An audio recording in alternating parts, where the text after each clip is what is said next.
Hello बच्चों, exercise 1.1 का 14th question देखिए। Let L be the set of all lines in X Y plane and R be the relation in L defined as R equal to L1 L2 where L1 is parallel to L2 show that R is an equivalence relation। अब इसमें हमें set दिया हुआ है lines का जो कि XY plane में है और उस पर रिलेशन डिफाइन किया हुआ है कि line L1 is parallel to L2 then L1 is related to L2। तो हमने क्या शो करना है इसमें कि R is an equivalence relation और दूसरा हमें सेट फाइंड आउट करना है set of lines related to the line y equal to 2x plus 4। तो सबसे पहले हम इक्विवेलेंस रिलेशन कैसे शो करेंगे? फर्स्ट रिफ्लेक्सिव शो करेंगे। रिफ्लेक्सिव के लिए अब देखो हमें पता है कि कोई भी लाइन अपने खुद के पैरेलल ही होती है since every line is parallel to itself. तो वी कैन से कि अगर L1 एलिमेंट सेट L में प्रेजेंट है L1 लाइन तो L1 कॉमा L1 ये ऑर्डर्ड पेयर रिलेशन R में प्रेजेंट होगा because L1 is parallel to itself. तो therefore R is reflexive. Now symmetric के लिए हमने ले लिया मान लिया कि ordered pair L1 L2 R को बिलोंग करता है। That means line L1 is parallel to line L2. Now if we change the order तो कुछ फर्क नहीं पड़ेगा। L2 मतलब L2 भी L1 के पैरेलल है तो L2 को हम पहले लिख लेते हैं और L1 को बाद में। That means L2 is parallel to L1. So by definition of relation L2 comma L1 ordered pair belongs to R. So this implies R is symmetric because L1 L2 R में है, L2 L1 भी R में है।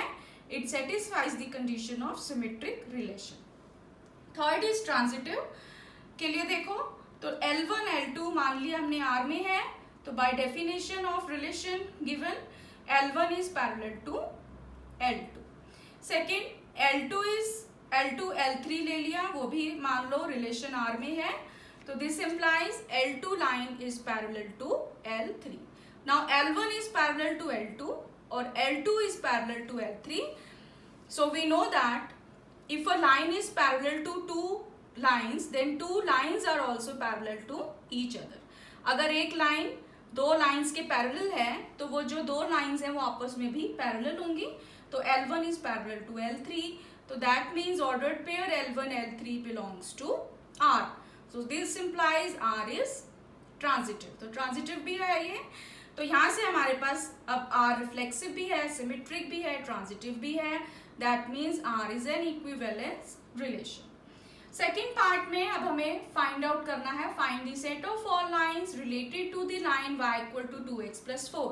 That means we have to find the set of lines which are parallel to the line y equal to 2x plus 4। हमें वो lines का set निकालना है जो कि इस लाइन के पैरेलल हो। अब हमें पता है कि कोई भी दो लाइंस अगर पैरेलल होंगी तो उनका स्लोप इक्वल होगा। अब ये जो हमें लाइन दी हुई है y equal to 2x plus 4 इसका स्लोप कितना है 2। अगर आप इसको कंपेयर करोगे y equal to mx plus c से तो m की वैल्यू आती है 2 तो स्लोप है इसका 2। तो कोई भी लाइन अगर इस लाइन के पैरेलल होगी तो उसका स्लोप क्या होना चाहिए 2। तो हम उसको किस तरह से लिख सकते हैं y equal to 2x plus c where slope of the line is 2 and c is a constant which can be a real number. So set of all lines related to this line y equal to 2x plus 4 is given by y equal to 2x plus c where c belongs to R. So this completes our 14th question.